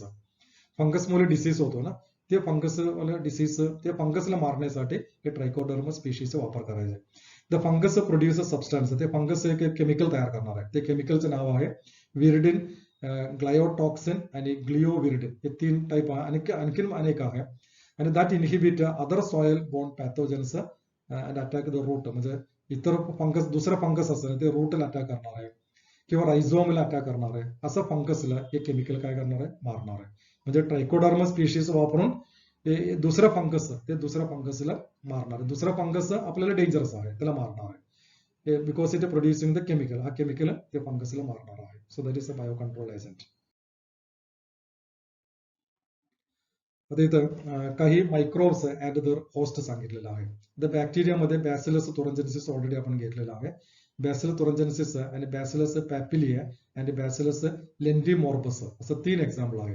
हे काय करणार आहे, कॅटरपिलर आणि कॅबेज वर्म आणि अडल्ट बीटल त्याला मारणार आहे. कॅटरपिलर मारणार आहे. कॅबेज मध्ये ते एक पर्टिक्युलर कोबी मध्ये एक वर्म असते, त्याला मारणार आहे. आणि अडल्ट बीटल्स म्हणून एक लार्ज इन्सेक्ट त्याला पण मारणार आहे. ओके, आता फंगसला एक्झाम्पल घेतलंय, बेवेरिया बेसियाना म्हणून एक आहे, आणि एंडोमोथोरा आणि पॅलिडोर्सम अँड रॅडिकस म्हणून एक आहे. हे सगळं पाठांतर करावं लागणार आहे. हे कुणाला मारणार आहे, अफिड म्हणून एक इन्सेक्ट त्याला मारणार आहे. क्रोक्से अफिड, अंगुक्लेटा त्याला मारणार आहे. मिली बगला मारणार आहे. माइट्सला मारणार आहे. व्हाईट फ्लाईसला वगैरे मारणार आहे. म्हणजे याला कंट्रोल करायचं असेल तर आपण हे फंगस वापरायचे, याला कंट्रोल करायचं असेल तर हे बॅक्टेरिया वापरायचे. असं प्रोटोसोवा, नुसिमा लॅकस्ट म्हणून एक आहे, ग्रासहॉपर आणि कॅटरपिलर, क्रिकेट म्हणजे इन्सेक्ट आहे. याला मारण्यासाठी, याला कंट्रोल करण्यासाठी हे प्रोटोसोवाचा वापर करायचा. आता caterpillar, gypsy moth and wasp, beetles वगैरे याला कंट्रोल करण्यासाठी आपण व्हायरस वापरायचे. कुठले virus, nucleo polyhedro virus, NPV and granulo virus याचा वापर करायचा. म्हणजे एक लिव्हिंग ऑर्गॅनिझम वापरून दुसऱ्या लिव्हिंग ऑर्गॅनिझमचा कंट्रोल करतो. That is known as the biocontrol, microbial pesticide and their host. Okay, तर आपण बघूया पुढं. तिथं काही पॅथोजेनिक फंगसचे नाव दिलेले आहे आणि मायको हर्बिसाइड. मायको म्हणजे फंगस, हर्बिसाइड म्हणजे प्लांटला मारणार आहे. Example, phytophthora palmivora, sir control milk weed in orchid, sir phytophthora palmivora. आणि alternaria crassa control water hyacinth, water म्हणजे जलपर्णीला कंट्रोल करण्यासाठी. Fusarium species control the most of the weeds, शेतामध्ये असलेले तण म्हणतो आपण, तणनाशक. वीड म्हणजे तण. बॅक्टेरियल पॅथोजन एक्झाम्पल, हर्बिसाइड आहे म्हणजे हर्बला मारणार आहे, प्लांटला मारणार आहे. Pseudomonas species attack the several weeds, xanthomonas species attack several weeds, agrobacteria species attack several weeds. Weed म्हणजे काय, तण. हे तण मारण्यासाठी या बॅक्टेरियाचा वापर करायचा. आता इन्सेक्ट बघा, इन्सेक्ट टायरी मोथ, हे मोथ कंट्रोल द वीड्स, सिनिसिओ जॅकोबेक म्हणून ते वीड आहे, ते वीड कंट्रोल करण्यासाठी हे मोथ जाऊन ते खाणार आहे. भरपूर मोथ आवडलेले एक फूड आहे, ते खाणार आहे. आणि कॅक्टोब्लास्ट म्हणजे कॅक्टस म्हणजे एक व्हेरायटी आहे कॅक्टोरम control the cacti weeds cacti सारखं म्हणजे कॅक्टस सारखं असलेले वीड कंट्रोल करण्यासाठी ह्या इन्सेक्टचा वापर करणार आहे हे इन्सेक्ट जाऊन ते कॅक्टस खाणार आहे microbial herbicide at their host bio herbicide म्हणतो त्याला ओके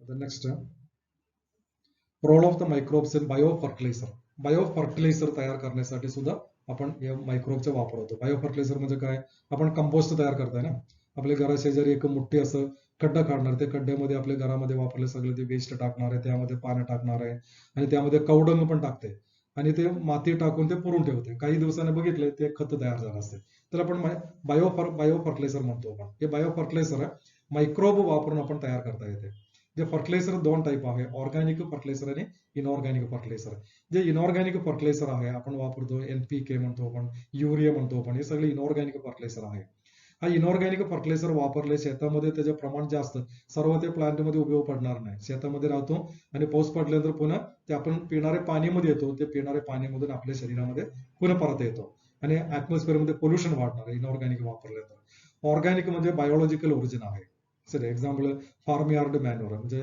गोठ्यामध्ये असलेले शेळी किंवा ते गाय म्हशीचे वगैरे गोठा असते ना त्यातून येणार ते त्याचे युरिन असेल किंवा त्याचे डंग असेल किंवा त्याचे इतर काही वेस्ट हे सगळं ते एका कंपोस्ट मध्ये टाकायचे green manure use this fertiliser increase in the fertiliser सॉइलचे फर्टिलिटी वाढवणार आहे आणि परिसर स्वच्छ होतो आणि आपले प्रदूषण कमी होणार आहे त्यासाठी बायोलॉजिकल ओरिजिन किंवा ऑर्गॅनिक फर्टिलायझरचे वापर करायचे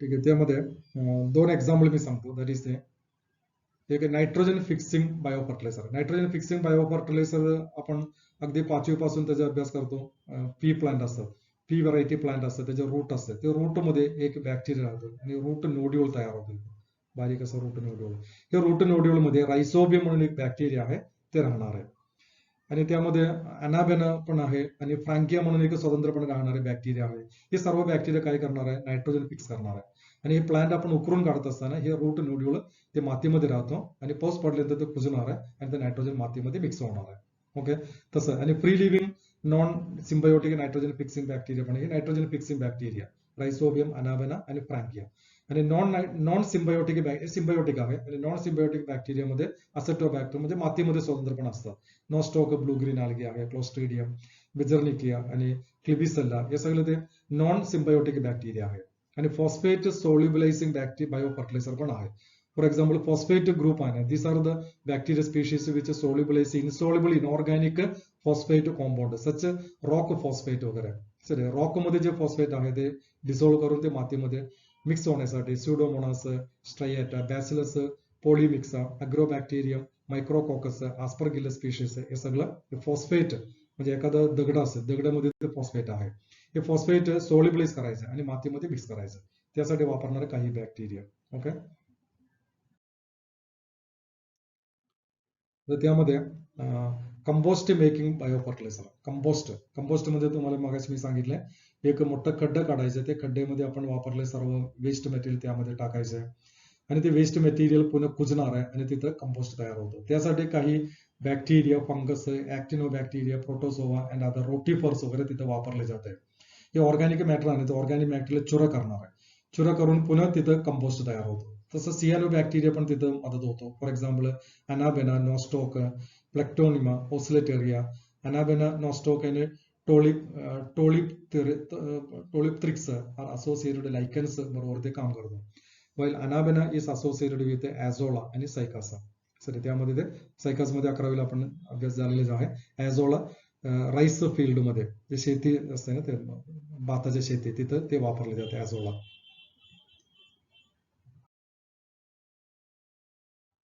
ओके आता fungal bio fertiliser fungus acting as a bio fertiliser त्याला मोस्ट इम्पॉर्टंट मायकोरायझा आहे मायकोरायझा हे मायकोरायझा नाही ते नेमकं कुठं असतं मायकोरायझा 11वीला झालेलं आहे असं रूट असेल तर प्लांट ते प्लांटचं रूट आहे sorry this is the root हे रूट मध्ये एक पर्टिक्युलर फंगस येऊन अटॅक करणार आहे आणि ते फंगस एक ब्लँकेट सारखं एक तयार होतं इथे सॉरी फंगस असं गुंडाळणार आहे त्याला म्हणतो आपण mycorrhiza that is actually mycorrhiza आहे हे मायकोरायझा दोन पद्धतीचं आहे फक्त रूटच्या वरच्या बाजूला राहत असेल तर त्याला ऍक्टोमायकोरायझा म्हणायचे आणि जर आत घुसून जात असेल तर त्याला एन्डोमायकोरायझा म्हणायचे मायक्रोरायझा कुठले पण असू दे, पाणी अब्सॉर्ब करून देतो आणि ते पाणी ते प्लांटला देणार आहे.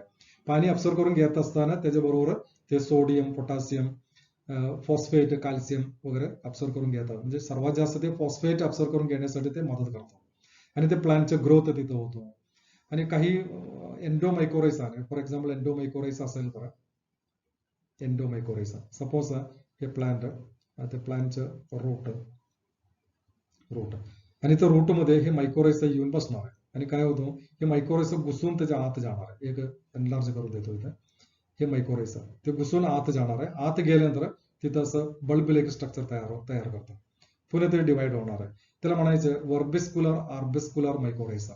It is known as the VAM, vesicular arbuscular mycorrhiza. हे आत जाणार असेल तर एन्डोमायक्रोरायझा मध्ये असते.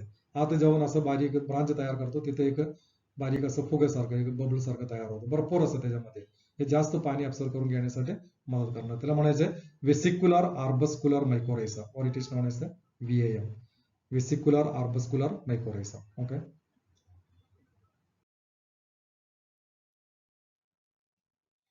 आता इथं rhizobium, bio fertiliser mycorrhiza already मी एक्सप्लेन केलेला आहे. दिस इज द, हा प्लांट आहे, ते कुठले प्लांट आहे, पी प्लांट आहे. त्याच्या रूट आहे, ते रूट मध्ये हे रूट नोड्यूल तयार झाले. त्या रूट नोड्यूल मध्ये एक बॅक्टेरिया राहतो. That bacteria is rhizobium bacteria. हा bacteria converting atmospheric nitrogen into nitrite मध्ये कन्वर्ट करतो. हे नायट्राइट ते मातीला पडणार आहे. कसं कधी पडणार आहे, हे प्लांट आपण जोरात उकरून काढतो त्यावेळी हे बीड्स आहे किंवा नोड्यूल्स आहे, हे नोड्यूल सगळं मातीमध्ये पडणार आहे. पुन्हा पाऊस पडल्यानंतर किंवा पाणी सोडल्यानंतर ते कुजणार आहे आणि त्यातले नायट्रोजन या मातीमध्ये मिक्स होणार आहे. रायझोबियम, रूट नोड्यूल आणि रायझोबियम. असेटोबॅक्टर, असेटोबॅक्टर बॅक्टेरिया स्वतंत्रपणे मातीमध्ये असलेले बॅक्टेरिया आहे. That producing converting nitrogen into nitrite आणि मातीला देणार आहे. आणि इथे जे दाखवलेलं आहे रूट नोड्यूल दाखवलेलं, ते रूट नोड्यूलच्या आत जायलम आणि फ्लोएम दाखवलेलं. त्यामध्ये याच्यामध्ये ते बॅक्टेरिया येत नाही, बॅक्टेरिया इथे येतो आणि तो रूट नोड्यूल तयार करतो, बॅक्टेरियल नोड्यूल तयार होतो. ओके. त्यामध्ये नायट्रोजन भरपूर असणार. आणि ॲझोस्पायरलम म्हणजे ब्लू ग्रीन आल्गे आहे. हे ब्लू ग्रीन आल्गे ऍटमॉस्फेरिक नायट्रोजन पकडणार आहे आणि कन्वर्ट करून देतो, नायट्रेट मध्ये कन्वर्ट करून देतो. It fix considerable quantity of nitrogen, 20 to 40 kilogram nitrogen per hectare मध्ये ते तयार करून देतो. म्हणजे 2-3 पोतं भरून असं म्हणायला हरकत नाही. आपण शेतामध्ये टाकतो, शेतामध्ये हे युरिया किंवा नायट्रोजन न टाकता आपण काय करायचं, ॲझोस्पायरलमचे ग्रोथ करायचे. हे एझोला आहे, एझोला अनाबेना. एझोलामध्ये हे एझोला प्लांट आहे, त्याचे लीफ आपण जर लीफ असं घेतलंय, हे लीफ मध्ये छोटी पॉकेट असते. हे पॉकेटमध्ये हे अनाबेना बॅक्टेरिया राहणार आहे, त्याच्या आत राहणार आहे. सर आणि नंतर काय करतो, हे नायट्रोजन फिक्स करणार आहे आणि शेतकरी काय करतो, ते पाणी सोडून ॲझोलाचे बी टाकतो आणि अनाबेनाचे पण बी टाकणार आहे. ॲझोलाचा ग्रोथ आहे, ॲझोला एक फर्न आहे, त्याचा ग्रोथ होतो, त्यामध्ये हे बॅक्टेरियाचा ग्रोथ होतो आणि काही दिवसांनी ते भरपूर नायट्रोजन तयार केलं असते. पुन्हा त्यांनी काय करणार आहे, शेतामधून पाणी सोडून देते.